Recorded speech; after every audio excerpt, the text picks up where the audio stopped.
আসসালামু আলাইকুম। আজকের বিষয় সালাতের সাথে সংশ্লিষ্ট কাজ সম্পর্কে হাদিস দ্বিতীয় পর্ব। সালাতের যে ব্যক্তি প্রত্যক্ষভাবে কারো নাম নিল অথবা কাউকে সালাম করলো অথচ সে তা অবগত নয়। আব্দুল্লাহ ইবনু মাসউদ থেকে বর্ণিত, তিনি বলেন, আমরা সালাতের বৈঠকে আত্তাহিয়াতু বলতাম, তখন আমাদের একে অপরকে সালামও করতাম।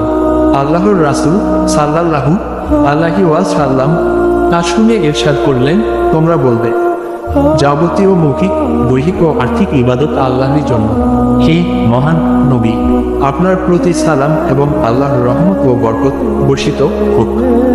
সালাম আমাদের প্রতি এবং আল্লাহর সালিহ বান্দাদের প্রতি। আমি সাক্ষ্য দিচ্ছি যে এক আল্লাহ ব্যতীত অন্য কোন প্রকৃত ইলাহ নেই, এবং আমি আরো সাক্ষ্য দিচ্ছি যে মুহাম্মদ সাল্লাল্লাহু আলাইহি ওয়াসাল্লাম তার বান্দা ও রাসূল। কেন